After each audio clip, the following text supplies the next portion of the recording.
El pintor y su obra.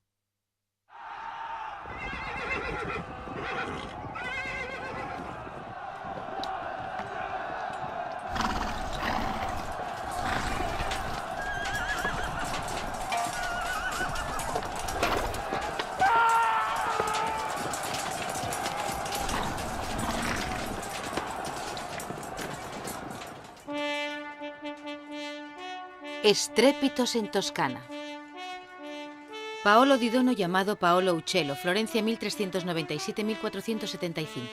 Batalla de San Romano, 1435-1440. National Gallery, Londres. Galería de los Uffizi, Florencia. Museo del Louvre, París.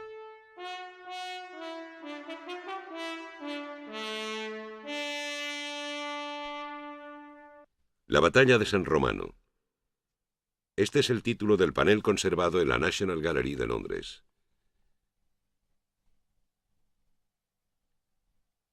Existe un segundo panel en la Galería de los Uffizi de Florencia.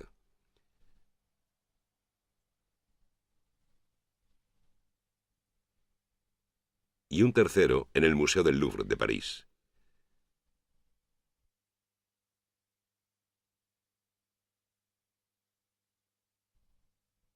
El panel de Florencia está firmado abajo a la izquierda sobre un escudo caído al suelo. Pauli Uccelli Opus, es decir, obra de Paolo Uccello, o sea, Pablo el Pájaro, apodo del pintor florentino Paolo di Dono. Cada panel mide aproximadamente 1,80 de alto por 3,20 de ancho.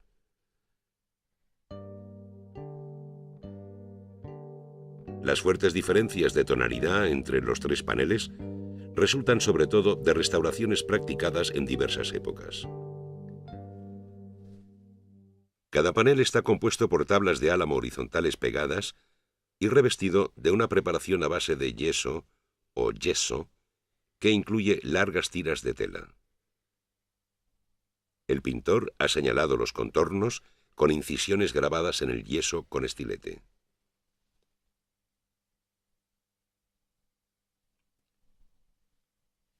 Las incisiones delimitan también las hojas metálicas puestas, según era la costumbre, sobre una capa de arcilla roja, visible en las partes desgastadas.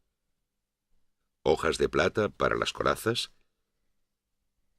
y de oro para los adornos de los caballos o las trompetas.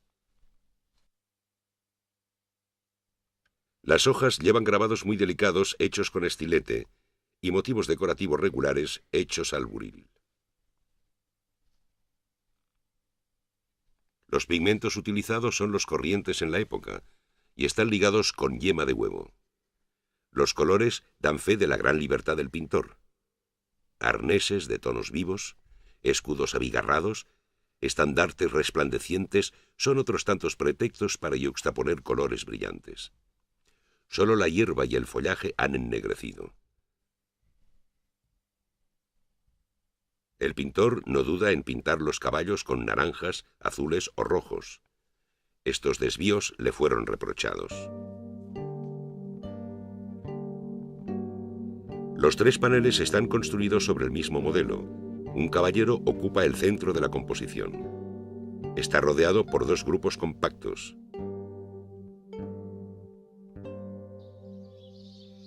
Lugar de la batalla. Orillas del Arno, entre Florencia y Pisa, cerca de la Torre de San Romano. Fecha: domingo 1 de junio de 1432. Hechos: la guerra entre Florencia y Siena. Niccolò Maurizio da Tolentino, a la cabeza de los mercenarios de Florencia, ataca a las tropas a sueldo de Siena. Al comienzo los sieneses más numerosos llevan la delantera, pero luego pierden la ventaja. Uno de sus jefes cae herido. Este caballero ha sido tomado durante mucho tiempo por Bernardino de la Chiarda. Debido a este brusco cambio de la situación, otras tropas florentinas, al mando de Micheletto Attendolo da Cotignola, atacan por la retaguardia a los sieneses que prefieren huir. Florencia, que viene de sufrir muchas derrotas militares, considera este deslucido episodio una gran victoria. Niccolò, Bernardino, Micheletto, 3 condottieri, capitanes mercenarios que con sus tropas se venden a ciudades como Siena o Florencia. Florencia es por entonces una república independiente dirigida por 9 magistrados electos, la señoría, con tendencias cada vez más oligárquicas. La influencia de Cosme de Médicis, jefe de una familia de banqueros y comerciantes, aumenta y preocupa al gobierno. Cosme es detenido y exiliado en septiembre de 1433. Su amigo Niccolò da Tolentino, héroe de la batalla de San Romano, que ha querido acudir en su ayuda, es enviado a batirse contra los milaneses. Es capturado y morirá pocos meses más tarde. Tras un año de exilio, Cosme es llamado a regresar por una señoría adicta a sus amigos. A partir de entonces, Cosme asume el poder.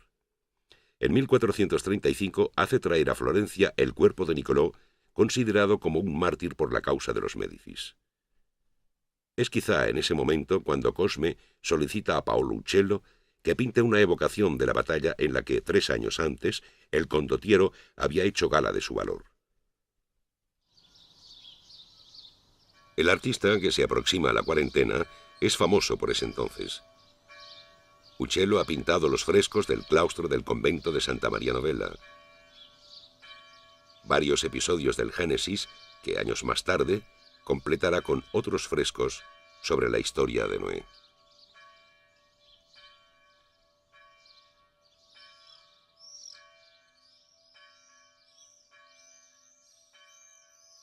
Pero sobre todo ha realizado para la catedral un monumento a Sir John Hagwood, Giovanni Acuto para los florentinos, un condottiero inglés antaño al servicio de la ciudad. Es un fresco en trampantojo. Una tumba sirve de pedestal a una estatua ecuestre. Andrea del Castaño le imitará 20 años después, pintando la estatua de otro héroe de la batalla de San Romano, Niccolò da Tolentino.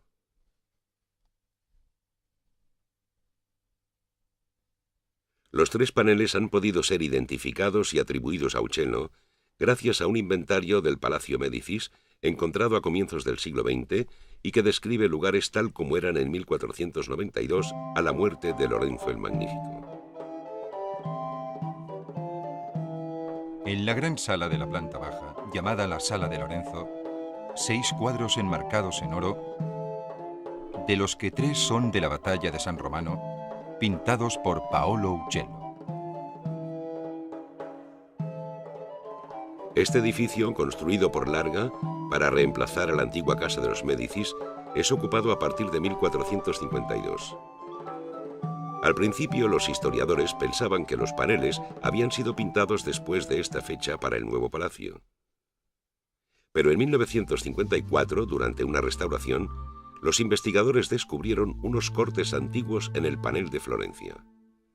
La forma rectangular actual se debe al añadido de una pieza de madera triangular a la derecha y de una pieza trapezoidal a la izquierda.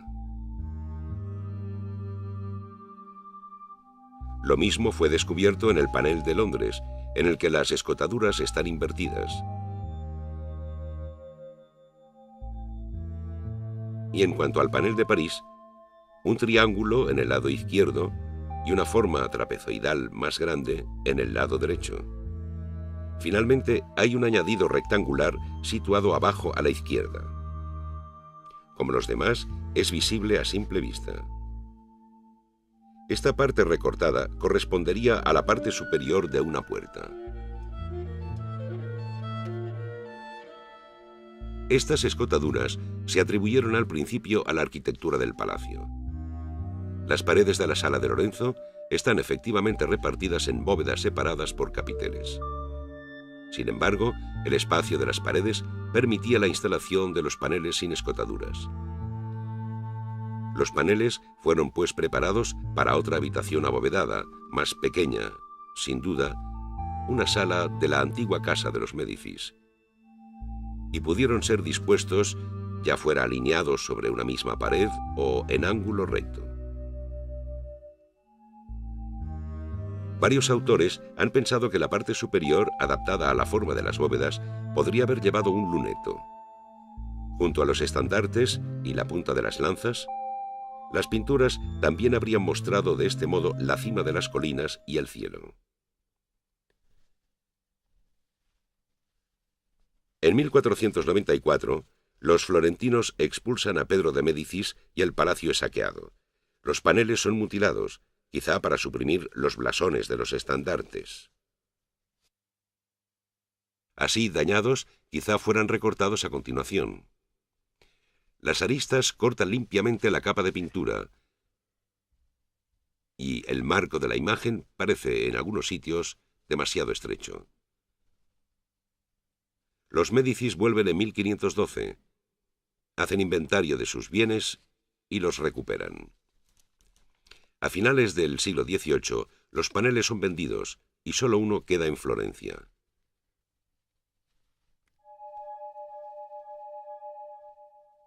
Paolo era un apasionado de los problemas de perspectiva. En esa época, el arquitecto León Battista Alberti expone un método para construir una imagen y define a la vez el marco del cuadro, el punto de vista del pintor, las líneas y el punto de fuga, la línea del horizonte y las que materializan las visuales. La mayoría de los pintores se apoyan en estos principios y utilizan como apoyo de su perspectiva arquitecturas o enlosados. Paolo tendrá una actitud más ecléctica, mezclando costumbres antiguas con las teorías modernas. En sus dos San Jorge, adopta las perspectivas con múltiples puntos de fuga. Pero el pintor también creará imágenes con un único punto de fuga, como las pequeñas escenas de la predela de Urbino titulada El milagro de la hostia profanada, o también La caza.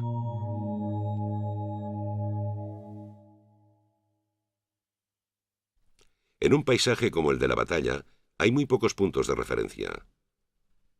Para sugerir profundidad, el pintor dispone de un primer procedimiento: la reducción de los objetos o de los personajes con la distancia.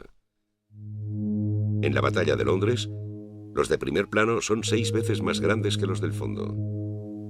En la de Florencia, los personajes en primer plano son 3 veces mayores que los de una colina cercana y 6 veces más que las del fondo. Otra estratagema: en estos dos paneles, las lanzas rotas en el suelo componen una especie de damero perspectivo artificial.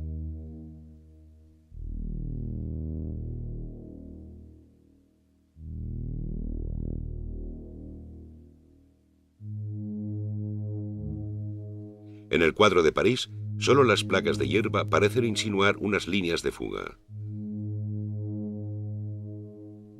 La profundidad se logra por otro procedimiento más: el escalonamiento de las piernas de los soldados de infantería y de las cuartillas de los caballos.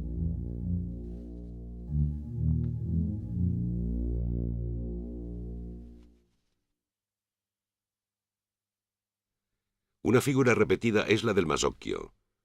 De madera o de mimbre, es un sombrero muy apreciado por los florentinos.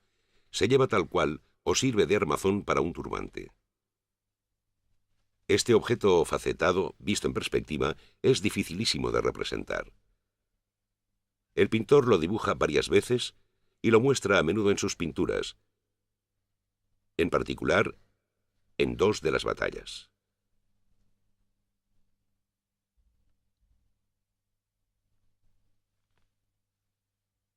La geometría está por todas partes. Vientres o grupas de caballos son dibujados sobre circunferencias o arcos de circunferencia trazadas con compás. La imagen es difícil de leer, ya que Paolo siente un gusto pronunciado por las paradojas visuales. Según la moda de la época, los hombres llevan cada calza de un color diferente. A veces, incluso, una de las calzas está dividida a lo largo en 2 colores. Dos soldados corriendo.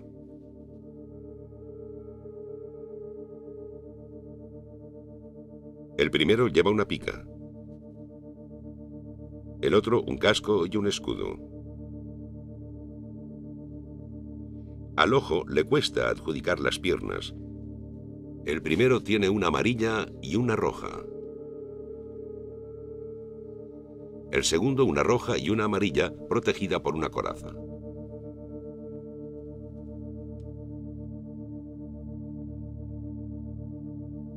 Por todas partes, Paolo domina magistralmente con humor las superposiciones de formas comprimidas por la perspectiva o las combinaciones insólitas que crean los escorzos. El busto de un caballero parece reemplazar al del hombre alcanzado por la lanza.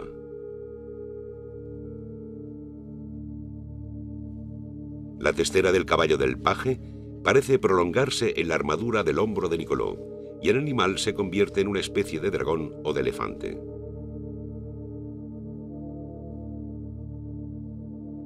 Los penachos de los combatientes se convierten en flores del seto. Las hojas de roble dibujadas en la sobrevesta del guerrero negro florentino se mezclan con las del seto, como si el caballero se disolviese poco a poco en el follaje. E incluso la misma composición juega con las analogías. En el panel de París, el caballo salta por encima del dintel de una puerta.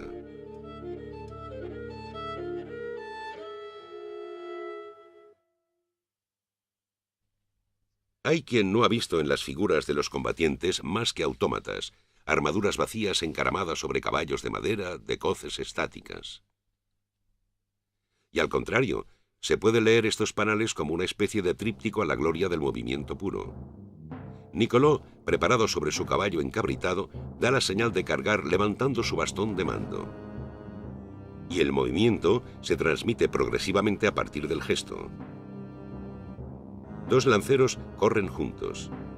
Sus posturas parecen resumir las diferentes fases del correr. La misma ilusión se crea en el panel de Florencia.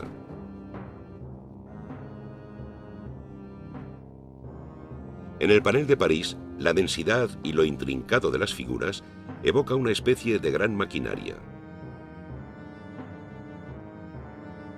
El masocchio del ballestero parece un pivote en torno al cual se arremolinan las cabezas de los caballos y sus jinetes.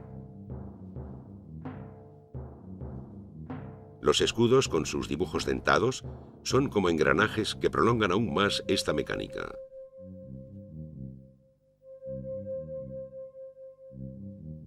A la izquierda, 5 caballeros son vistos de perfil, alineados pero un tanto desfasados.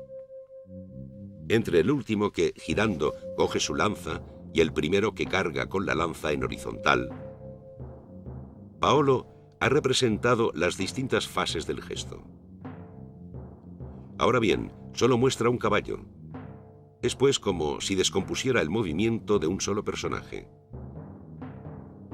La imagen anuncia estos análisis que Maré realizará siglos después con la ayuda de aparatos fotográficos de precisión.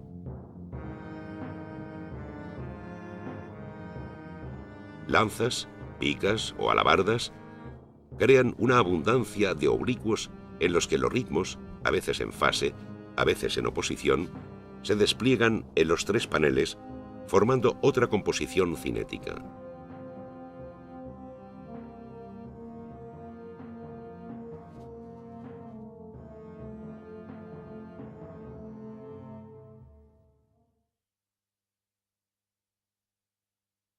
Los paneles no son solo la simple aplicación de principios geométricos.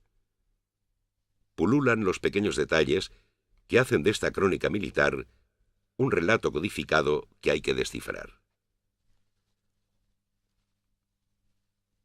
Un caballo muerto lleva una herida sangrante de pica.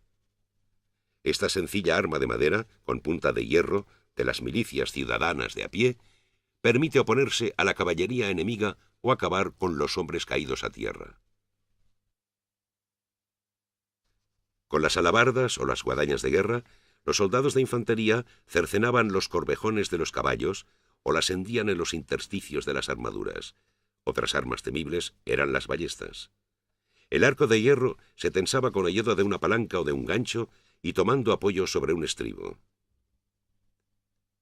El dardo de una ballesta podría atravesar a un hombre de parte a parte. Los pesados caballeros llevan para protección de los miembros superiores una armadura con hombrera, avambrazo y manopla y guantes, y riñoneras sólidamente pegadas al grueso faldaje, escarcelón, quijote, rodilleras, grebas y escarpe para proteger la parte inferior del cuerpo. Bajo la armadura, la cota de malla. Un guerrero muerto boca abajo nos revela cómo se une el conjunto. Las piezas de armadura corresponden a la moda entre los años 1435 y 1440, argumento a favor de asignar a los paneles una fecha precoz. La lanza de torneo, una muy pesada pieza de madera rematada con una punta de hierro y de una longitud entre 4 y 6 metros, era llevada por los caballeros. En el panel de Londres, 3 florentinos se ensañan con un sienés que se defiende con un martillo. El primer florentino acaba de atacar con una lanza. El arma ha pasado bajo la placa del pecho arrancando un trozo de carne. El segundo florentino ha asestado una estocada en el mismo lugar de esta pieza de armadura que protege el corazón.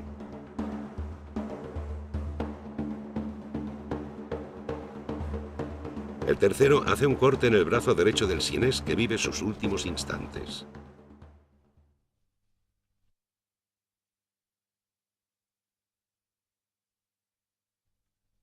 Uccello aporta también una gran minuciosidad en la representación de los caballos. Cada panel muestra un tipo de brida diferente. Arreos de torneo o de desfile, guarniciones completas de dobles riendas, arneses restringidos para el combate móvil y rápido. No hay musarañas. Los caballos abren grande la boca para intentar mover o rechazar el bocado. Las bestias son objetos de muchos cuidados. Crines trenzadas, colas cortadas o peinadas de distintas maneras, a veces con ayuda de cascabeles, cascos adornados y herraduras con ramplones. En el centro del panel de Florencia, en medio de campos bordeados de setos, un lebrero sin amo corre por los surcos poniendo en fuga a 3 liebres. Puede ser una alusión a los sieneses que huyen como presas de una cacería.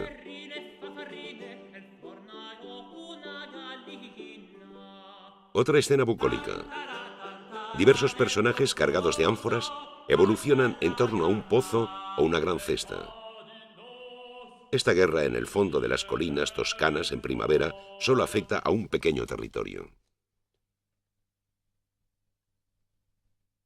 En el panel de Londres abundan los naranjos, símbolos de riqueza y fecundidad, por encima de los florentinos pronto victoriosos. Un seto de rosales sirve de frontera entre la guerra y la paz. A la derecha, los granados. Un racimo de granadas maduras abiertas como sangrientos símbolos de la muerte y el heroísmo justo sobre la cabeza del sienés acorralado.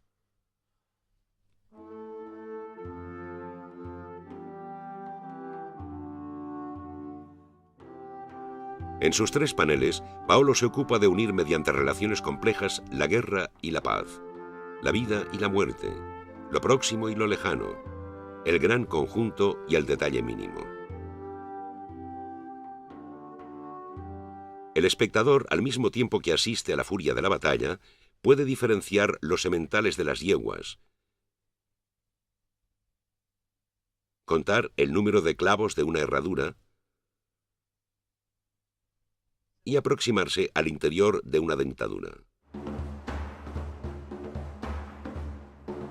Los hombres no han sido olvidados. Lejos de ser autómatas, como se ha pretendido ver, muestran una amplia gama de rostros, expresiones y emociones.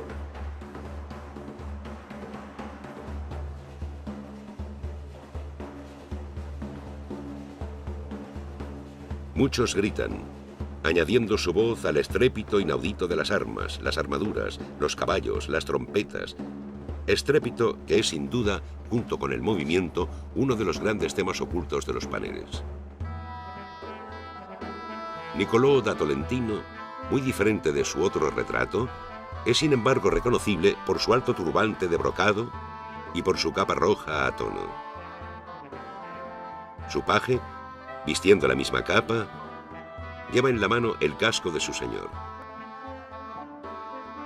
Por encima del condottiero ondea el estandarte que lleva su insignia, el nudo de Salomón, un blasón tomado antaño a un general enemigo y que encontramos en el fresco del Duomo pintado por Castaño. En el panel de París, Micheletto Attendolo da Cotignola está identificado por su estandarte con un unicornio. Attendolo es el apellido de los primeros Sforza que muy pronto reinarán en Milán.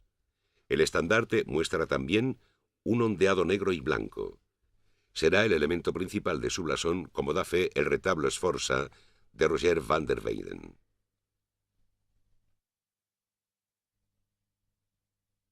En el panel de Londres, el caballero negro es un Attendolo que ya lleva una sobrevesta blasonada con el mismo ondeado continuado con hojas de roble y arpones, motivos que volvemos a encontrar en las lanzas rotas por tierra.